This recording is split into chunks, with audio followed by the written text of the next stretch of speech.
Olá, saudações a todos vocês que acompanham aqui o canal do Gustavo Conde no YouTube. Começando hoje mais uma rodada de entrevistas aqui no programa Conde Entrevista, um programa também que vai ao ar depois. Opa, deixa eu fechar aqui.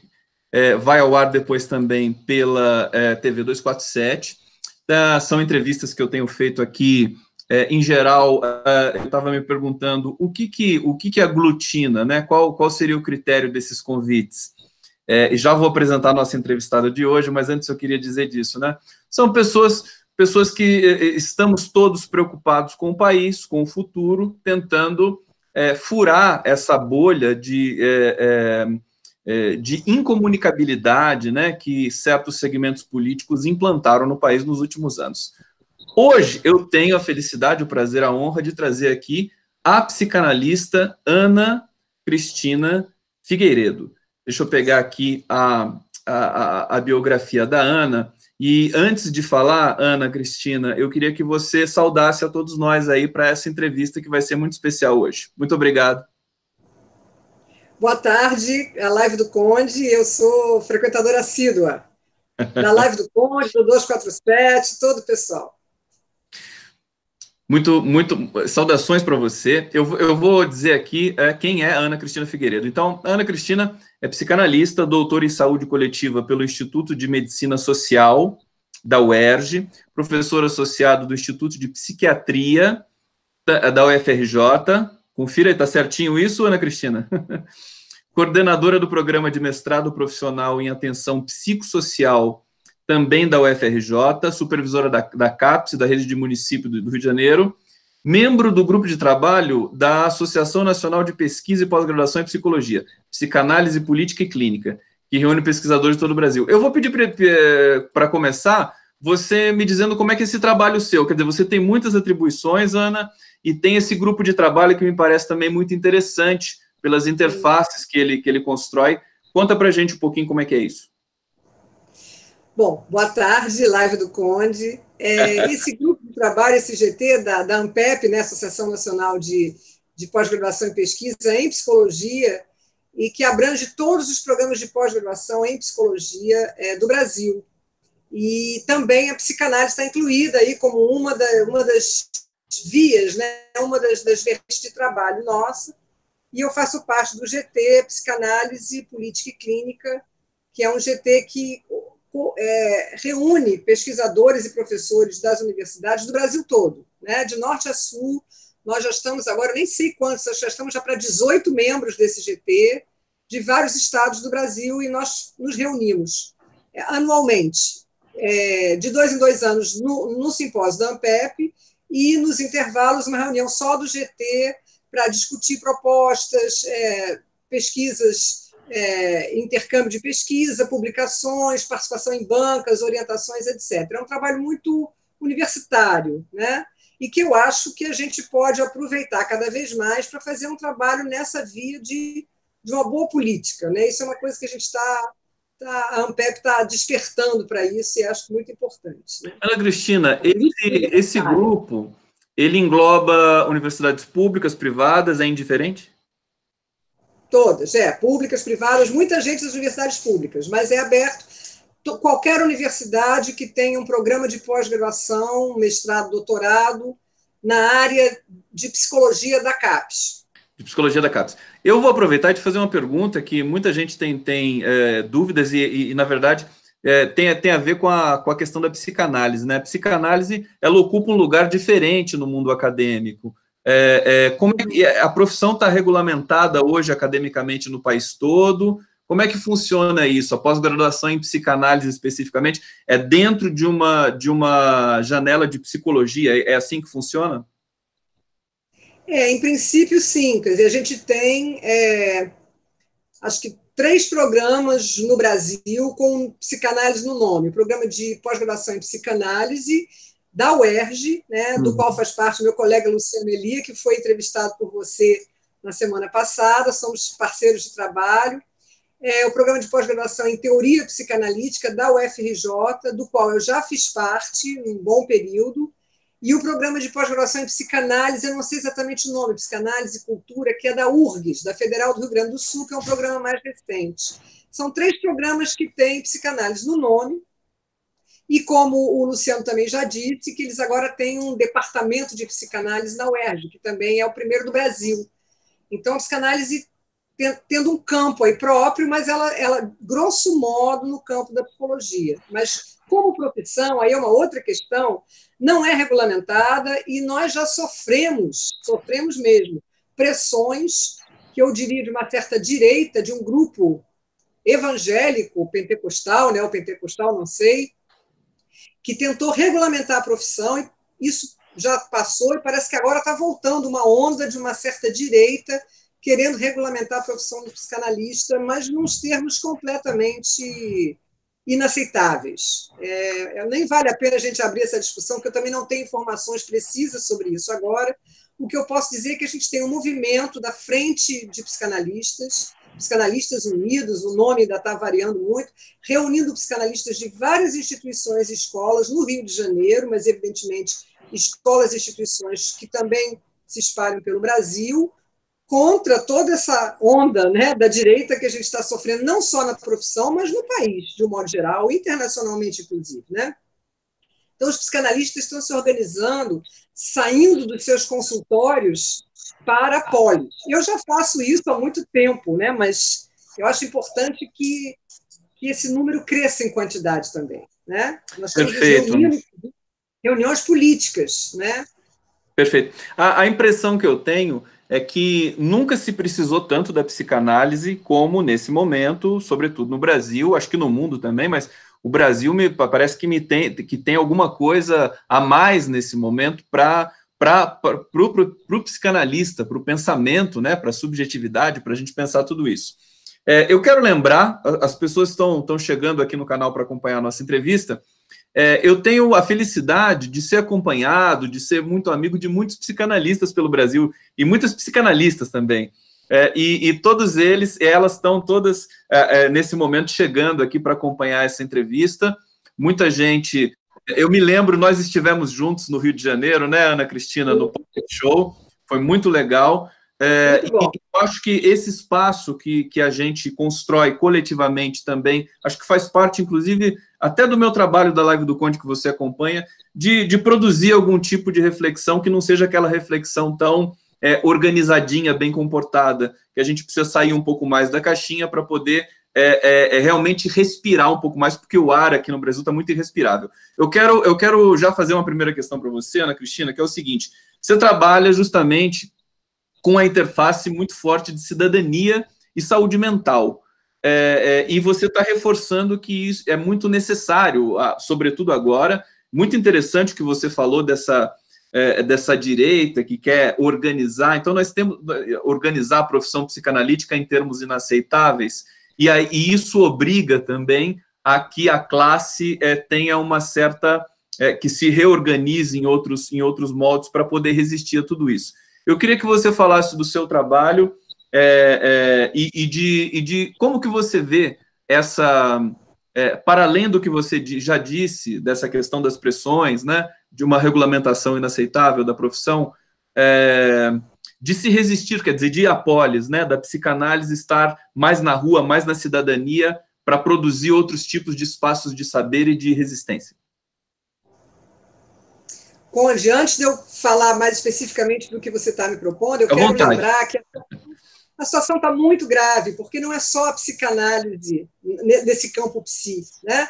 A gente tem, dentro do campo da psicologia, os conselhos federal de psicologia e os conselhos regionais, os PRPs, estão sendo atacados por um grupo também de psicólogos evangélicos, ou eu não gosto de falar evangélicos porque não abrange toda a religião evangélica, mas é um grupo de ultradireita dentro das religiões pentecostais, os neopentecostais, que são grupos mais aguerridos à direita, e essas lideranças que a gente sabe aí, que são lideranças muito pesadas, né? E a gente está vendo aí no ministério desvairado aí da goiabeira, do azul e rosa, da terra plana e outras coisas que a gente tem visto apavorantes, eles estão atacando os psi. Então, os psi estão sendo vistos como comunistas, como imorais, contra a família, isso os psicólogos em geral. Aí dentro disso tem a psicanálise, né, que também já houve uma provocação aí ano passado, a coisa está meio quieta agora, porque acho que existem outras pautas, outras urgências. E a universidade, que a gente sabe também que vai sofrer ataques, e o terceiro psi, a psiquiatria. A psiquiatria com a reforma psiquiátrica, todo o projeto da reforma psiquiátrica, está sendo muito atacado. Agora, recentemente, a gente teve... Que foi feita, desculpa te interromper, Ana Cristina, já interrompendo, foi feita durante os governos Lula e Dilma, né? A reforma da psiquiatria no país inteiro. Sim. Dos anos 80, o movimento dos trabalhadores de saúde mental, nos anos 90 cresceu, foi anterior aos governos Lula e Dilma, mas eu diria que a consolidação do projeto foi principalmente no governo Lula, mas a gente tem o nosso colega, professor da UFRJ, né, o professor Pedro Gabriel Delgado, que foi coordenador de saúde mental exatamente no período Lula. Na verdade, ele entrou um pouquinho antes, por incrível que pareça, o Serra era ministro da Saúde, nos apoiou na época, ministro da Saúde do FHC, e em 2001, o Pedro Gabriel foi convidado para ser coordenador de saúde mental, e aí, em 2003, Lula assumiu, e até 2010 foi, digamos assim, o auge da instalação dessa proposta. Isso está sendo violentamente atacado, ataques pessoais, ataques à política da reforma psiquiátrica, e eu trabalho na psiquiatria, né? No Instituto de Psiquiatria a gente ainda tem um ambiente respirável, a gente trabalha nessa lógica das diferenças, dos diferentes meios de atenção, de atendimento, da psiquiatria, da saúde mental, da atenção psicossocial. A gente ainda tem um trabalho democrático, um espírito democrático ainda no IPUB, né, que é o Instituto de Psiquiatria do Estado do Brasil, o antigo nome, né, da Universidade, da UFRJ. Mas na política da psiquiatria, na política nacional da psiquiatria, a gente está passando um momento extremamente perigoso. Houve agora uma reunião de um representante da BP com os ministros, a Damares, o da Saúde, Mandetta, né, e da Educação, sei lá mais quem, vários ministros, discutindo, digamos assim, a valorização da especialidade em psiquiatria num reducionismo medicalista muito sério, né? Então, a gente também está enfrentando ataques na psiquiatria, na psicologia, na psicanálise. Os três psi, a gente precisa realmente pensar seriamente no enfrentamento disso. Ana Cristina, permita-me que eu coloque uma questão com relação a isso que você está dizendo, porque me parece que esse grupo que se organiza e que se alastra e que se materializa através de uma corrente política nomeada agora por nós de bolsonarismo, de ultradireita, de nazismo, neonazismo, neofascismo, me parece que a característica principal deles é uma coisa que se diz muito em Israel, que é o eliminacionismo. Eles são intolerantes, eles não toleram o outro. Isso é brutalmente da ordem psicanalítica, a existência do outro. Quer dizer, eu tenho notado que é uma espécie de aniquilação do outro, é a aniquilação da civilização de maneira geral, da humanidade, né? Uma pressão tão organizada, e é muito perigosa, porque justamente ela tem um caráter espontâneo, a meu ver. Queria que você avançasse um pouco nesse ponto. Da onde que vem essa incapacidade de lidar com o outro desse campo, que agora ameaça justamente esse espaço de saber que fundou a compreensão do outro no começo do século XX, basicamente, com Freud? Queria que você falasse. Olha, Freud já falou, né, nessa capacidade do ser humano de ser terrível, né? Seja pela via do supereu ou superego, há várias maneiras de falar, muito rígido e a favor de alguma coisa que é da ordem do ataque, da pulsão de morte, do aniquilamento do outro, ou seja, mesmo pelo que Freud chamava de narcisismo das pequenas diferenças, em que ele diz que no narcisismo das pequenas diferenças, e aí é semelhante contra semelhante, podem se aniquilar também. Agora, a minha questão acho que a gente está vivendo uma coisa mais profunda do que o narcisismo das pequenas diferenças. Recentemente eu escrevi um texto sobre isso, que ainda não foi publicado, posso te mandar depois, que eu acho que vai além dessa briga de semelhantes. É um horror ao diferente. Né? Então, eu acho que aí vem uma série de análises que eu acho que a análise que a psicanálise pode dar, pode contribuir, ela é interessante do ponto de vista intelectual, do ponto de vista teórico, mas não vejo como a melhor contribuição da psicanálise. Acho que a melhor contribuição da psicanálise é poder trabalhar com as pessoas, poder escutar as diferentes linguagens, as diferentes formas de vida, né, como dizia o Wittgenstein, diferentes formas de vida, diferentes linguagens, diferentes possibilidades socioculturais, a gente poder escutar essas pessoas, o sofrimento dessas pessoas, e não só escutar, mas poder ler como que elas estão, quais são as dificuldades que elas têm e como que a gente pode atuar, não como terapeutas no sentido estrito da clínica, mas como uma psicanálise que ela vai atravessar a polis de diferentes maneiras, não é só fazendo terapia. Terapia é um dispositivo. Eu acho que é a gente poder trabalhar junto, fazer junto. E aí eu penso nessas possibilidades de pensar os coletivos. Que tipo de trabalho a gente pode fazer nos coletivos, né? Eu acho que esse é um trabalho que está para ser feito, é um trabalho mais informal, menos ambicioso, menos da ordem do tratamento, né? Mas que talvez tenha brechas para a gente poder conversar mesmo, né? Nos diferentes segmentos da sociedade.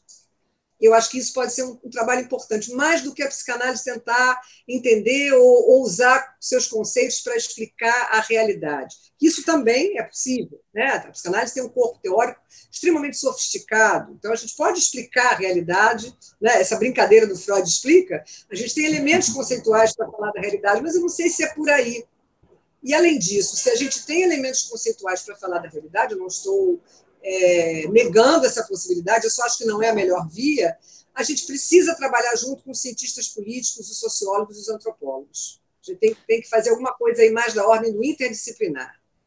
Né? Cada disciplina tem seu campo conceitual, né? Não é uma mixórdia de vale tudo, né? Não é um relativismo, mas os campos conceituais também poderem conversar. Perfeito. Deixa eu olhar aqui nossa transmissão, que as pessoas estão falando. Muita gente aqui curtindo a entrevista. Manuel Lima, boa tarde. Vamos ver aqui. Elza Vieira dando boa tarde para a gente. Elza Vieira dizendo, Ana Cristina, nesse contexto de inseguranças e retirada de direitos, como manter a saúde mental? Uma pergunta aqui da Elza Vieira. Adriana Cópia dizendo, acho que todos precisamos de ajuda. Está tudo muito confuso, principalmente na política. CNN Periférica, eu adoro esse nick aqui que aparece na minha transmissão. Eu amo psicólogos e psiquiatras, principalmente os remedinhos passados por eles. Bom, tudo bem. A gente pode falar também um pouco da questão da medicação também, né? Afinal de contas, a Ana Cristina não é só, psicanalista consagrada, ela é uma referência nacional na pesquisa de saúde mental. Isso muita gente me falou, e aí eu quero fazer jus aqui à presença da Ana Cristina Figueiredo aqui no canal do Conde. E Najara Lopes dizendo, Conde, você é intelectual lindo. Não vou ler um elogio desse aqui. Vamos para o nosso papo aqui. Ana Cristina Figueiredo. Nesse escopo aí da psicanálise, junto com antropologia, sociologia, ciência política, eu estou sentindo realmente muito... Acho que a situação no Brasil é muito singular nesse sentido. O Brasil sempre foi um país de inovação, sempre teve fama de ser um país de muita criatividade, povo criativo, né?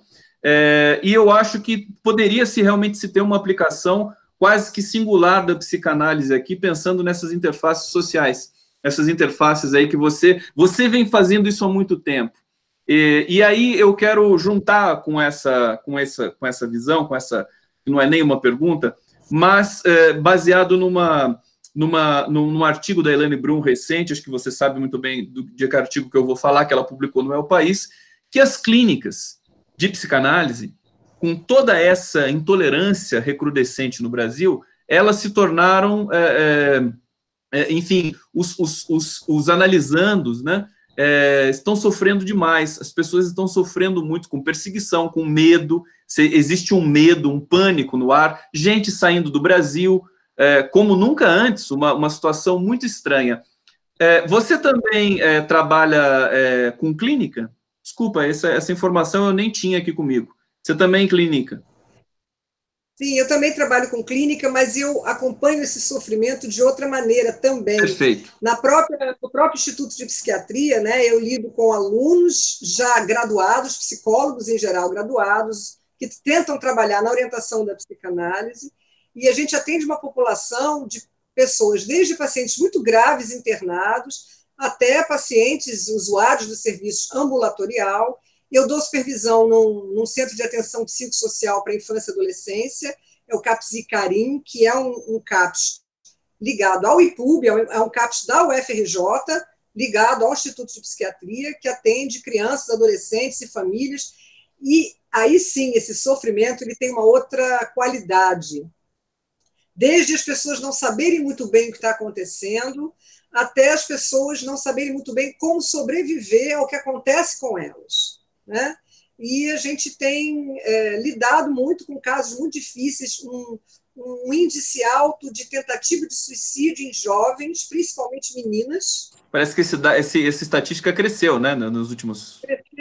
Cresceu tão rápido que teve recentemente, no final do ano passado, uma reunião da Coordenação de Saúde Mental do Rio, do município do Rio, discutindo essa avalanche de tentativa de suicídio de jovens entre 13, 16, 17 anos, e nós estamos trabalhando com grupos, inclusive, né? Quer dizer, usando esse dispositivo do grupo, do coletivo, para abrir essa possibilidade de identificações imaginárias, de trocar ideias, de dissolver certas identificações duras, né? De dissolver um pouco esse empuxo à morte, à autoaniquilação, à pulsão de morte, e que tipo de coisa a gente pode oferecer, não só como terapêutica, mas como recursos de formas de vida para esses jovens.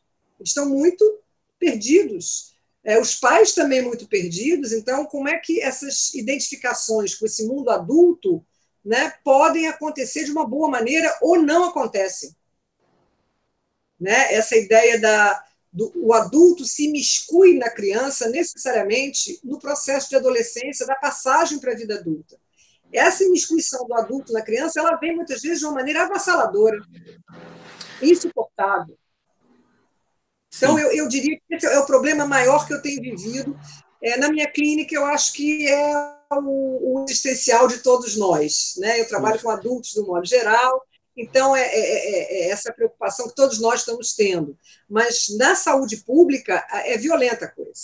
Ana Cristina Figueiredo, eu quero dizer para você, a questão do adolescente me interessa em particular, porque eu tenho uma visão assim muito, não sei se é romântica do adolescente. Eu sou professor, tive em sala de aula com os adolescentes, ensino médio, né, ensino fundamental 2 também, adoro, acho que eles são muito sensíveis e acho que eles estão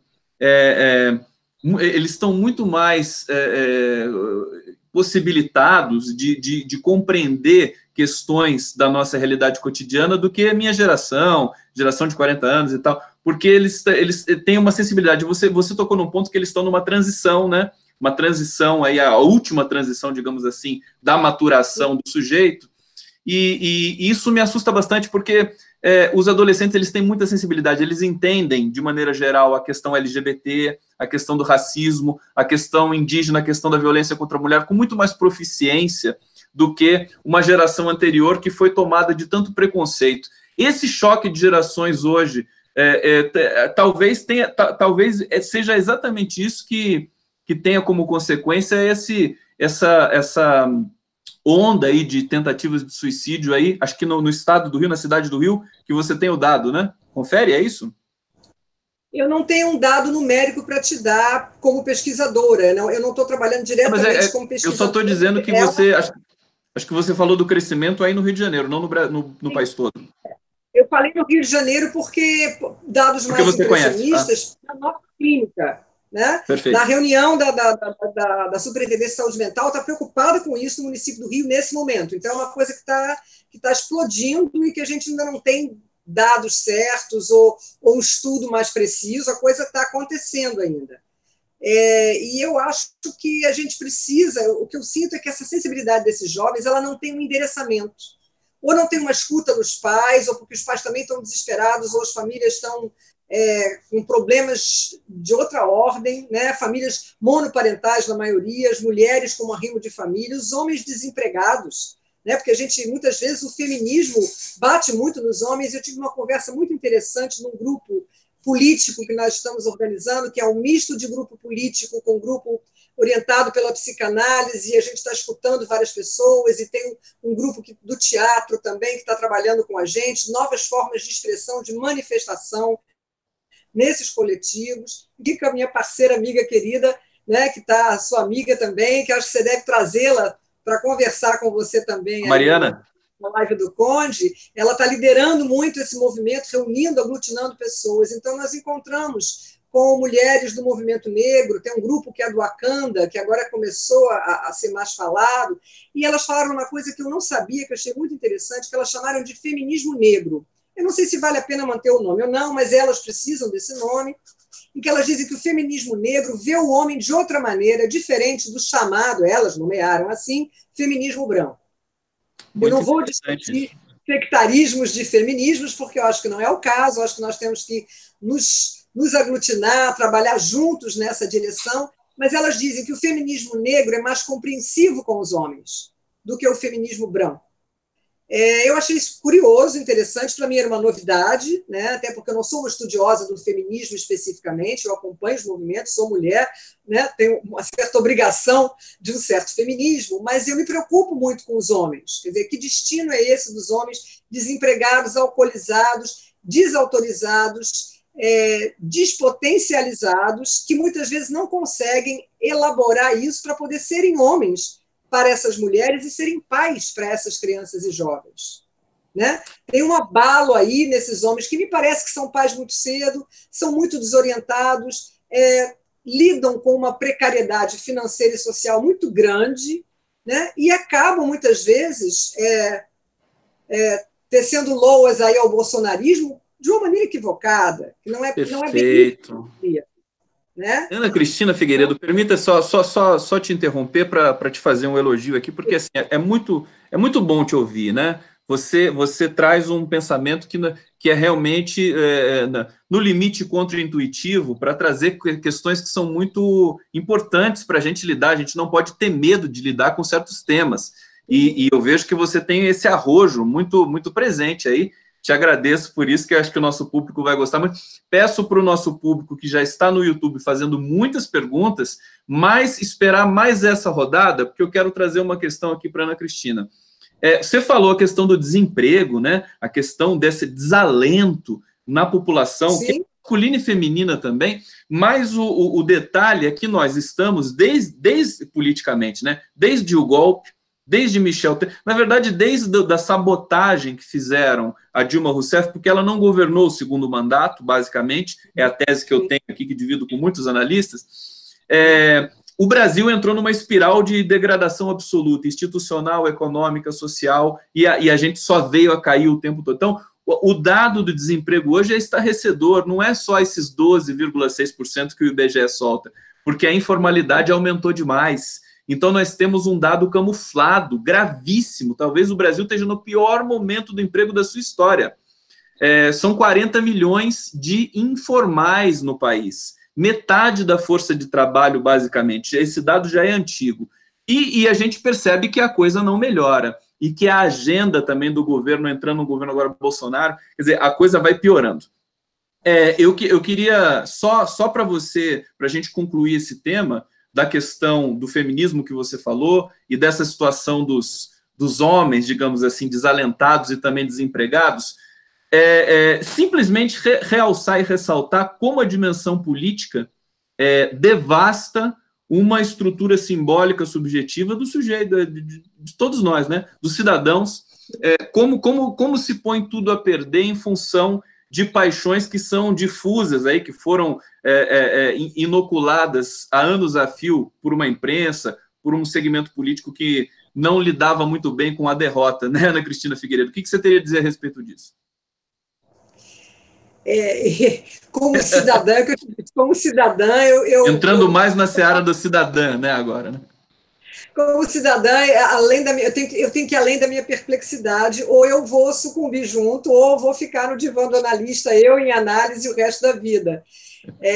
Eu acho que eu estou apostando muito nesse trabalho dos coletivos e nesse atravessamento das classes sociais, dos grupos sociais, dos grupos de um modo geral. E a gente tem conhecido, a gente tem um movimento, né, que está sendo organizado, inclusive Mariana é uma das nossas lideranças, que é o Trivium, que é a partir dessa ideia de como que a gente estuda alguma coisa básica na vida para poder conversar e se estudar o outro, né? Não é só estudar nos livros. Eu tenho estudado nos livros, eu estou lendo Guerras Híbridas, né?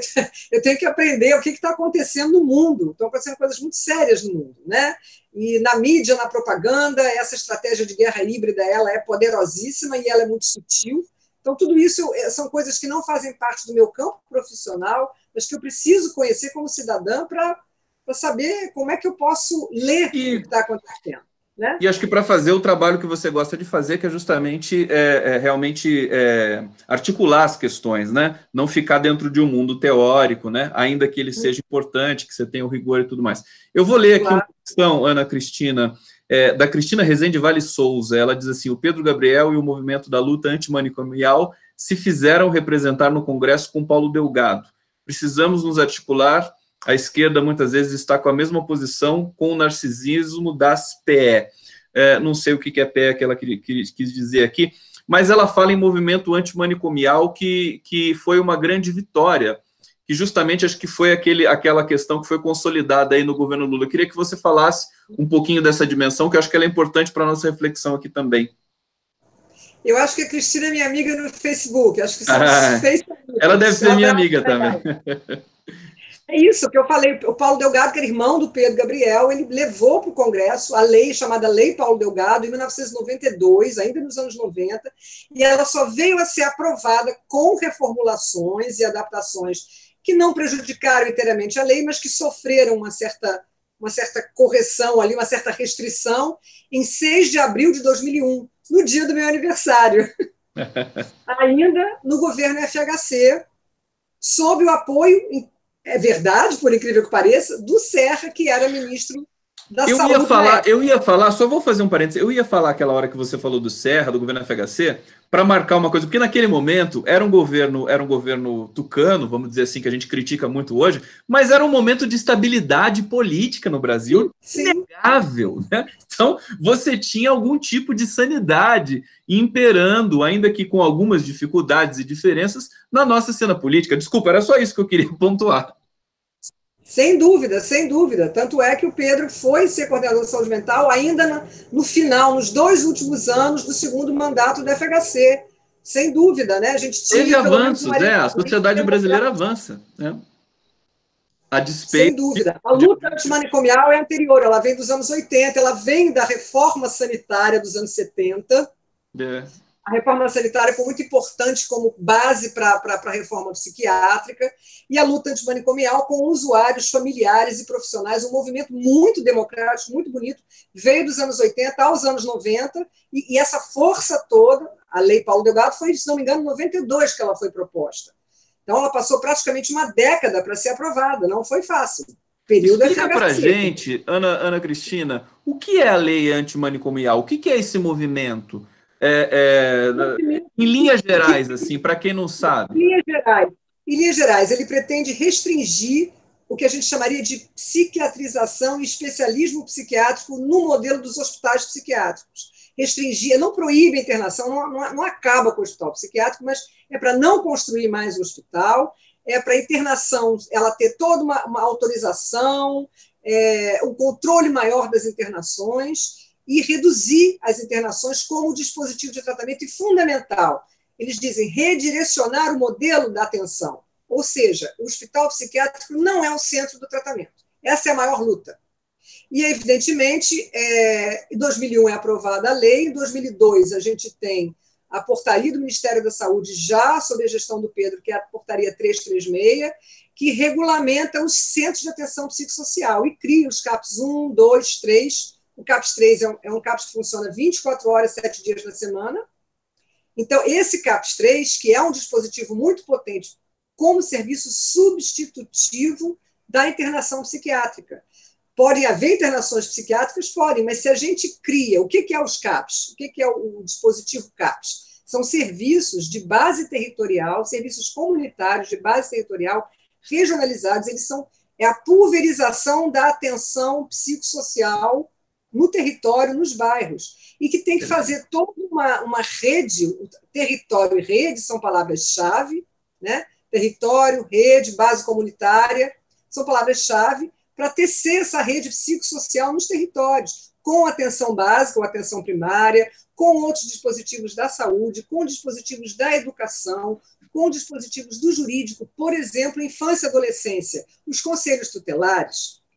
Eu ontem estava assistindo uma fala do grupo partidário de esquerda, tentando a Frente Ampla, aqui no Rio de Janeiro, no Bar Severina, muito simpático, a gente se reuniu no Severina para conversar, foi Jandira, foi a Tatiana Roque do PSOL, foi o pessoal do PDT, enfim, foi Raimon do PT, tentando juntar os partidos ali, e estava se discutindo isso, foi um conselheiro tutelar fazer um apelo, que o Conselho Tutelar é eleição direta de membros da comunidade para compor os conselheiros. Se isso é esvaziado, o Conselho Tutelar deixa de existir.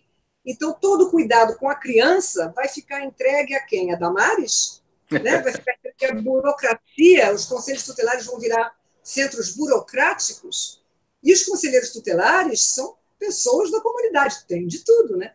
Tem os bolsonaristas, tem os moralistas, tem os de esquerda, tem os de centro, tem as pessoas que não são... Mas, de qualquer maneira, é algo que tem que ser trabalhado. Utilidade, né, social, né? É preciso lidar com esse tipo de organização, né? Você está colocando... A sociedade é heterogênea, não tem jeito. Eu já trabalhei dando supervisão em conselho tutelar a partir de questões que surgiram com jovens e adolescentes, pontualmente fiz esse trabalho, e encontrei conselheiros tutelares maravilhosos, e conselheiros tutelares mais, digamos assim, reativos, né?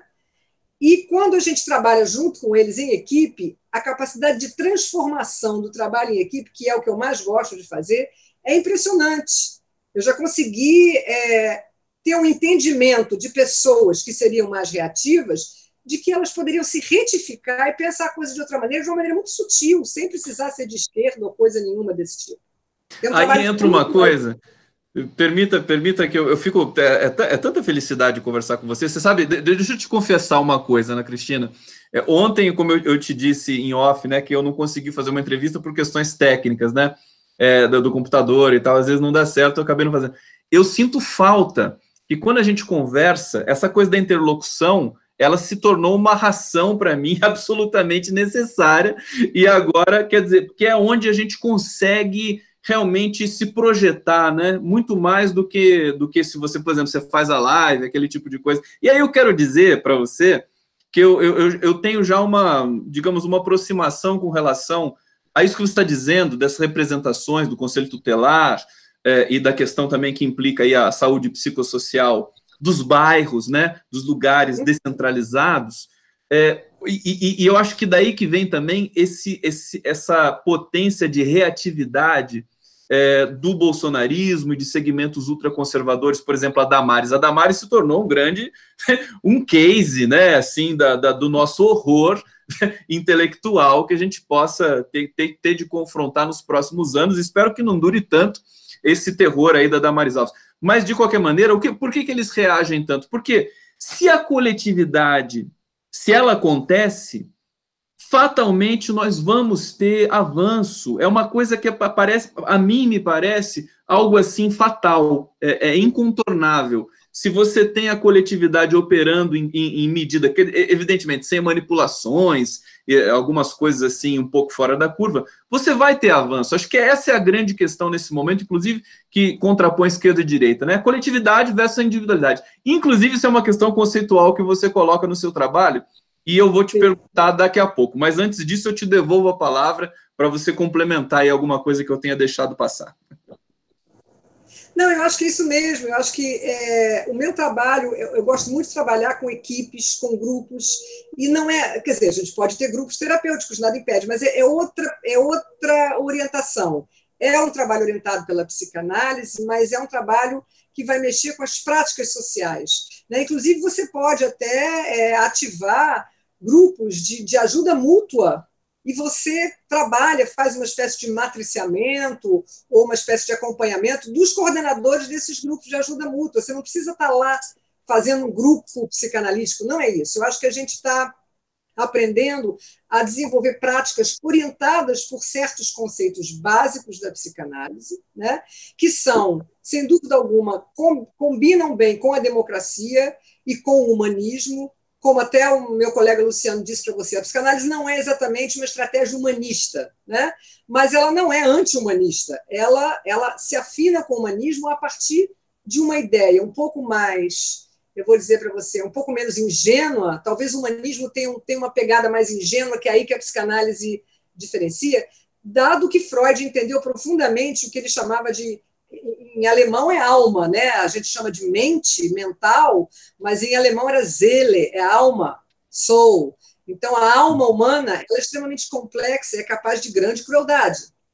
Então, é capaz de grande autodestruição e de grande heterodestruição. Então, é por isso que, nesse sentido, o conceito de humanismo ele fica problemático, né?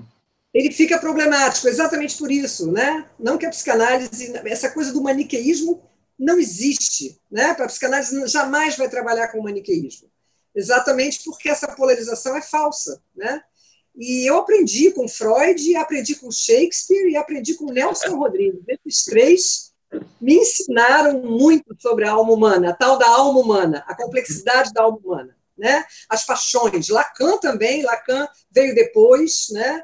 Eu já estava mais tomada por Nelson Rodrigues, me tomou profundamente, o reacionário, mas, enfim, entende da alma humana maravilhosamente.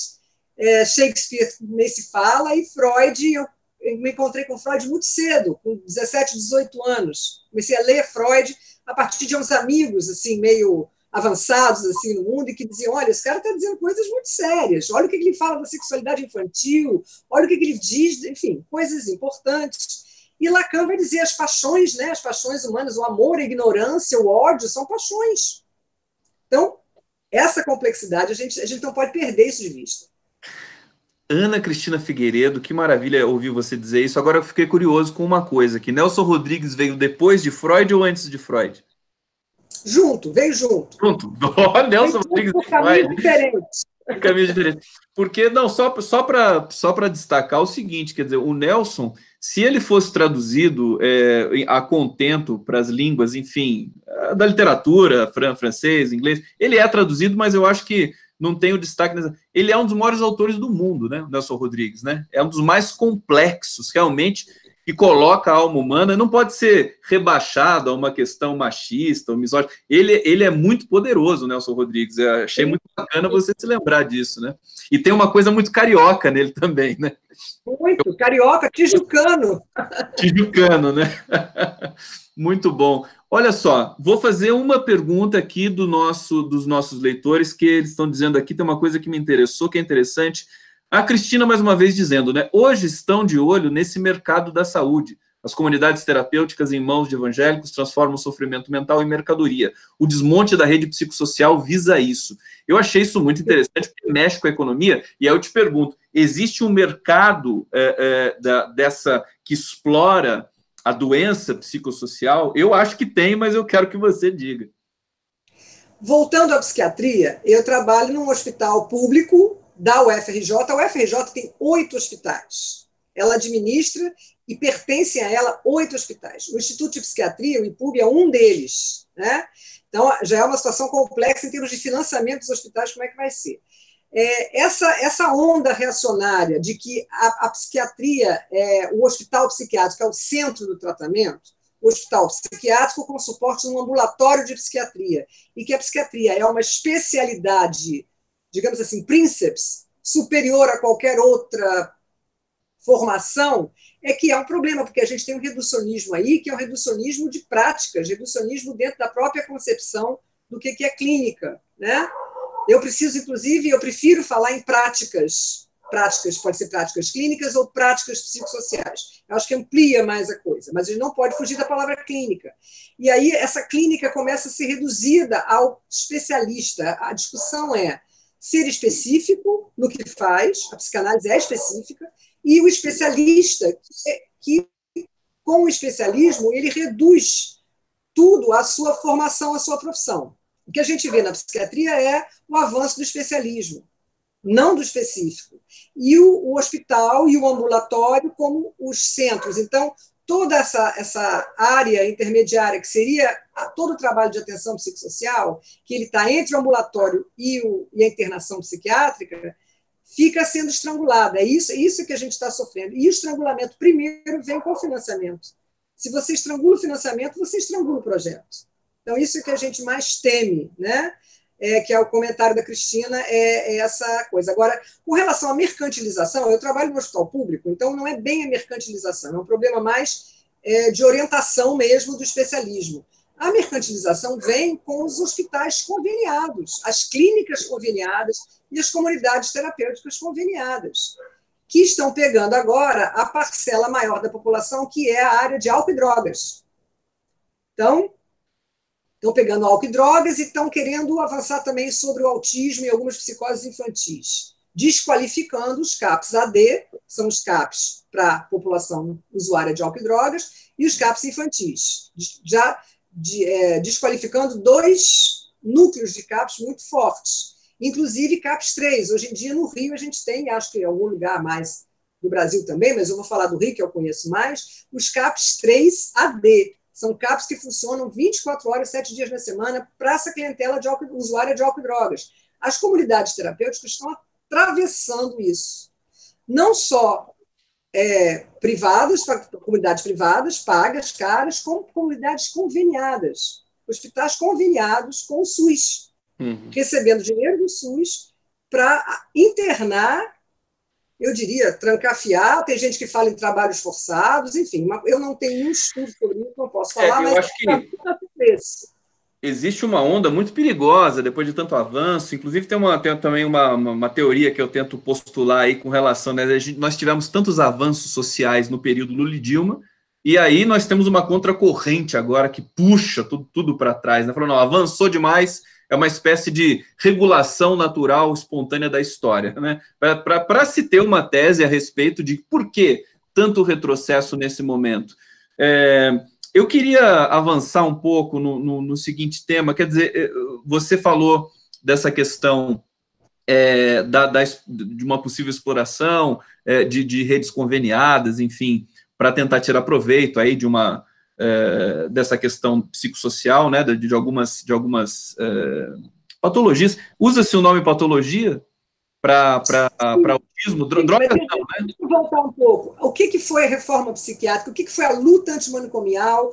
Trabalhadores da saúde mental dos anos 70, anos 80 a coisa cresceu mais, nos anos 90 ela foi se consolidando, até a gente poder montar essa rede de atenção psicossocial no século XXI, praticamente, né? A Lei Paulo Delgado, que se tornou essa lei, a lei de 2001, né?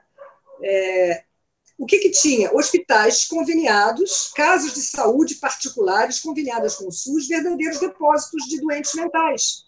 Foi isso que vem acabando, eu acho que a gente conseguiu avançar muito, e é claro que isso pode voltar. O que está acontecendo é que as comunidades terapêuticas estão tomando lugar dessas clínicas conveniadas de pacientes psiquiátricos internados pela vida toda, né? Sim.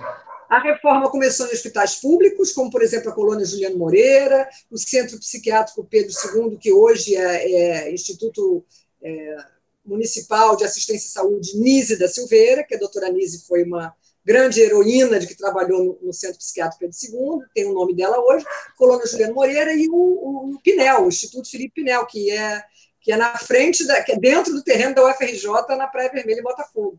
Esses foram os 3 grandes hospitais públicos que foram reformados e transformados. Agora, tinha as clínicas conveniadas. Então, a saúde era altamente mercantilizada nos anos 60, 70, em plena ditadura. É isso que eu acho que está voltando, recrudescendo. E aí, se você quer uma explicação talvez um pouco fácil, um pouco simples, mas talvez uma explicação genérica, eu acho, como disse o Zizek, o casamento do capitalismo com a democracia acabou. Isso é forte, isso é interessante. O Zizek falou isso, é? Falou isso na época do Occupy Wall Street, que ele pediu encarecidamente que os ocupantes do Wall Street não fizessem daquilo uma festa com hora para acabar, que eles se mantivessem lá, e não se mantiveram, né? Ao que o pai acabou. Realmente é um momento de ruptura, sem dúvida nenhuma. A gente está num momento assim de reinventar mesmo alguns protocolos, algumas questões. Ana Cristina Figueiredo, eu queria entrar, antes de entrar em algumas questões, a gente já está encaminhando para o finalzinho do nosso papo, mas algumas questões que devem perturbar muitos nossos ouvintes nesse momento, nossos internautas, que acho que é de curiosidade assim generalizada. Eu queria que você falasse sobre a questão da medicação, desse como que funciona, como é que é a sua visão. Você é uma psiquiatra também, você tem formação nas duas áreas para poder falar. Não, eu não sou médica, eu sou psicóloga. Você é psicóloga. Ah, desculpa, porque você tem ali uma formação em psiquiatria. Você tem uma atribuição ali. Eu trabalho no Instituto de Psiquiatria há 30 anos. Ah, no Instituto de Psiquiatria, tudo bem. Mas assim, bom, aí você pode então, enfim, só pontuar em linhas gerais assim a questão da medicação, como é que funciona isso no Brasil com relação à doença psicossocial, assim, em linhas gerais. E eu queria que você falasse do sistema carcerário brasileiro, que eu acho que isso também deve ter não sei se tem algum impacto no seu trabalho, se você tem algum conhecimento, se tem algum dado sobre o nosso sistema carcerário com relação à questão da saúde mental. Eu não tenho dados sobre a questão da saúde mental, mas certamente deve ser enlouquecedor, né?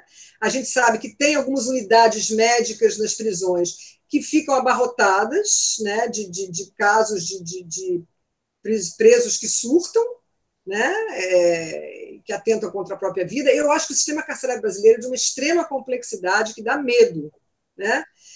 Não só essa coisa de ficar se organizando em facções e administrarem o crime dentro da prisão, e a prisão virar um local que produz, né, criminosos, jovens encarcerados por conta de besteira, enfim, uma situação terrível. Certamente tem um adoecimento mental muito grande dentro das prisões. Eu não tenho nenhum trabalho específico com isso para te falar. O que eu posso te dizer é que a gente tem um nó dentro da psiquiatria que são chamados hospitais de custódia ou manicômios judiciários, que são instituições de acolhimento do louco infrator.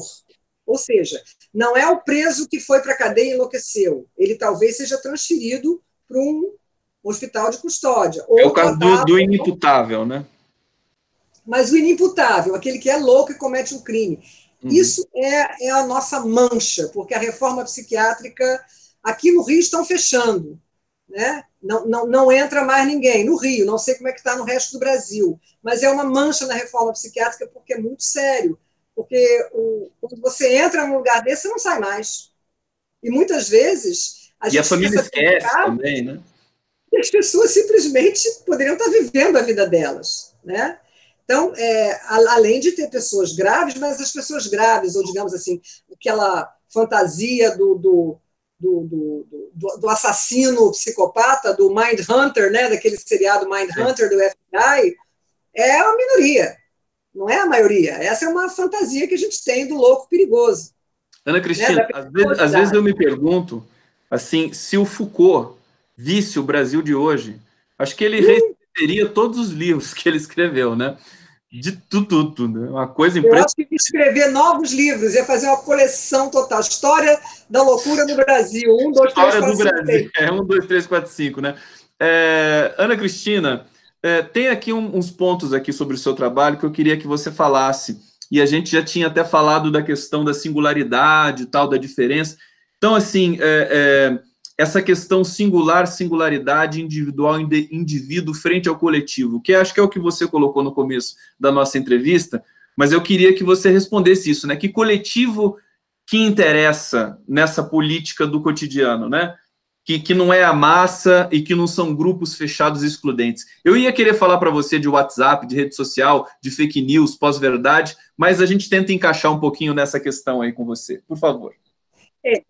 Isso é que eu estou começando a estudar e está sendo meu interesse. Quer dizer, o que a psicanálise pode fazer aí? Não só uma contribuição conceitual, mas também que dispositivos práticos a gente pode produzir e acionar com a orientação da psicanálise, que não são exclusivamente terapêuticos, podem produzir efeitos terapêuticos, mas não é terapia psicanalítica. Esse nome está muito engessado.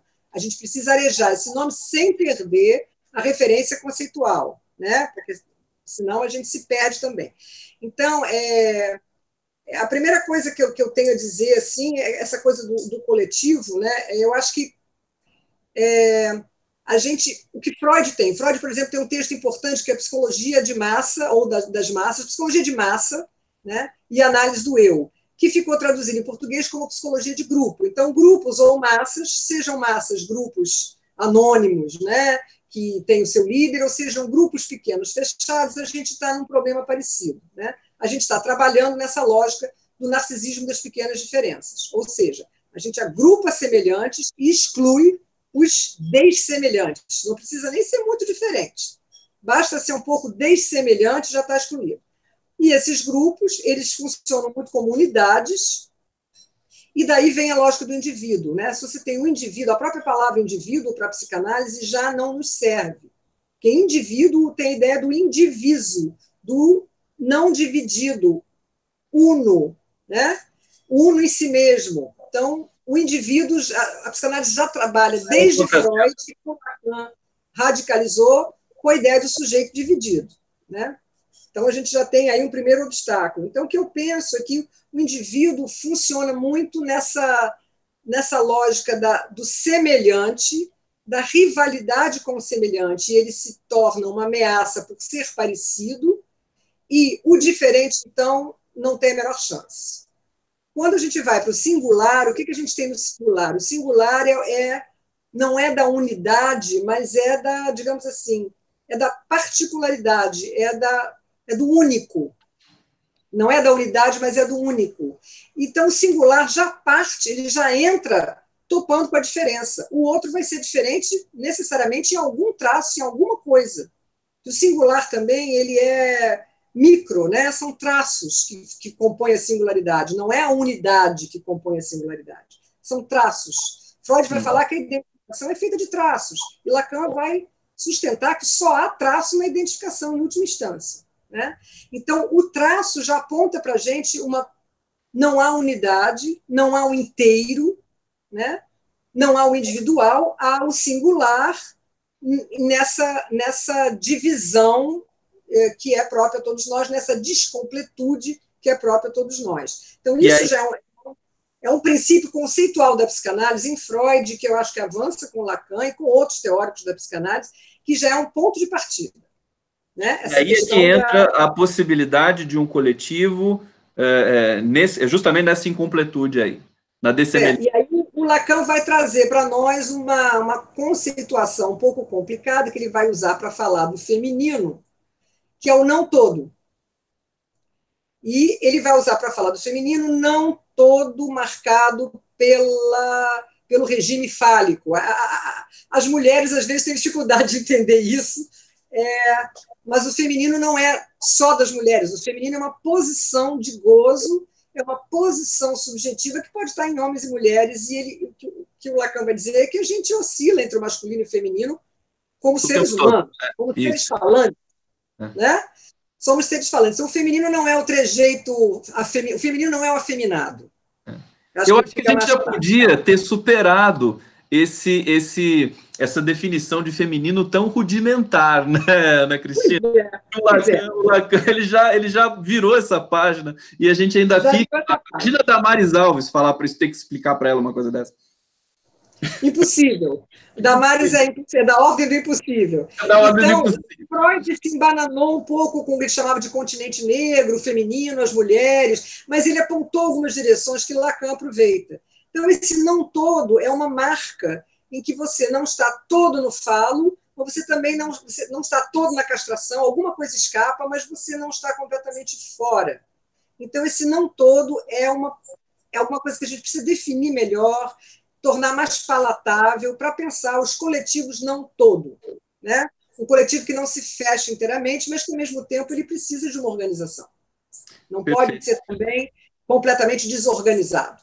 Você falou tanto aí na leitura de Lacan sobre o Freud e me fez lembrar, você sabe que a minha formação é em linguística e muitos de nós estudamos psicanálise. A minha área da linguística também é uma área que tem a psicanálise como um tripé metodológico, que é a análise do discurso francesa, E quando nós líamos Lacan, não com a intensidade de uma formação psicanalítica, né, ipsis literis, mas o que nós podíamos recuperar ali na questão da leitura e da tradução do que Lacan faz com Freud é assim, basicamente ele aplicou a linguística saussuriana no Freud, em linhas gerais, né? Ele trouxe uma dimensão e muitos de nós dizíamos ali que, enfim, alunos, professores, né, na Unicamp, na minha formação, que essa leitura que o Lacan fez de Freud foi que não permitiu que o Freud se tornasse uma entidade quase que mística no mundo do conhecimento. Você concorda com essa visão? Sem dúvida. Você sabe que tem uma coisa curiosa que nunca foi, assim, digamos, provada, mas parece que Saussure teria escrito uma carta para o Freud, interessado.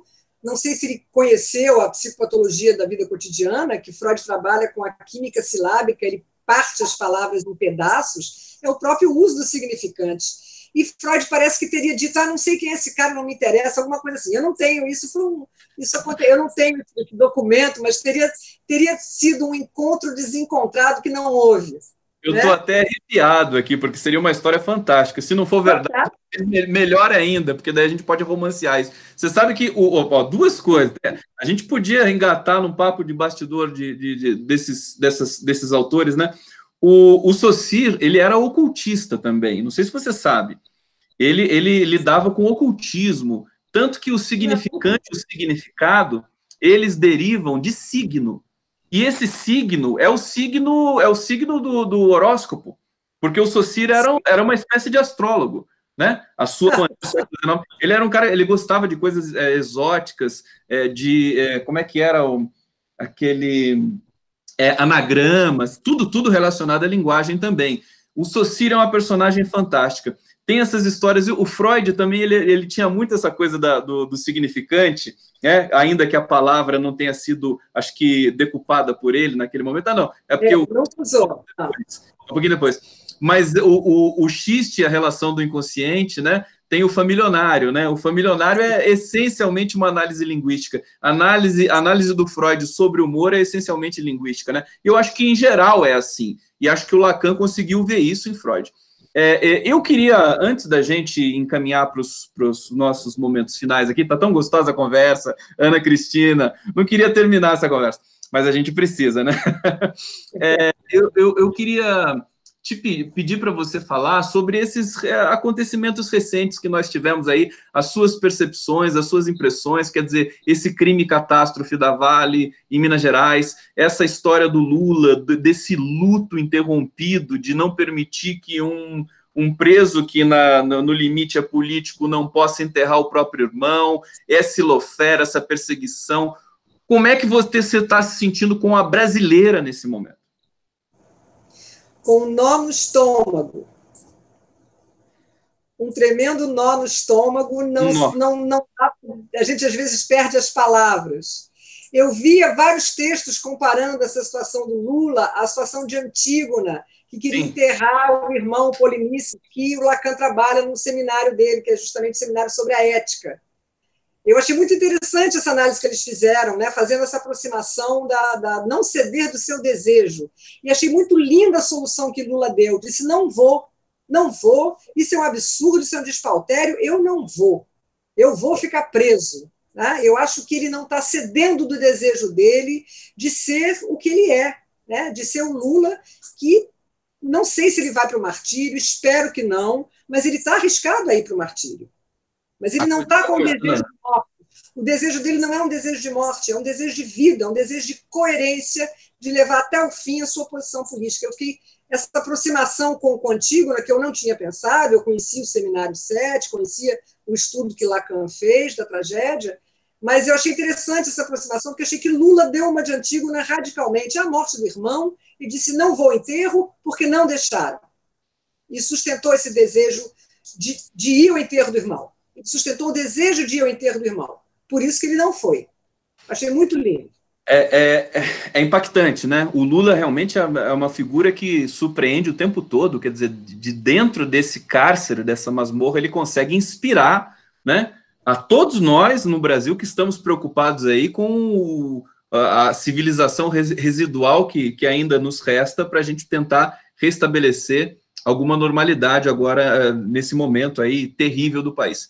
Ana Cristina Figueiredo, eu quero te agradecer muito a presença, essa entrevista maravilhosa que você concedeu aqui ao canal do Conde, te agradeço demais, é uma satisfação. Ana Cristina Figueiredo é uma das referências nacionais na área de saúde mental no Brasil, é uma honra falar com você, espero que a gente volte a conversar para trazermos outras questões, sobretudo questões que são do seu trabalho efetivamente, da ligação da teoria psicanalítica junto com a sociedade inteira, para poder produzir uma sociedade melhor, né, que eu acho que é a posição que nós ocupamos, nós gostamos de ocupar, que é a posição própria da ciência e do conhecimento. Então, te agradeço muitíssimo e te deixo as palavras aí para a gente encerrar nosso papo. Querida Ana Cristina Figueiredo.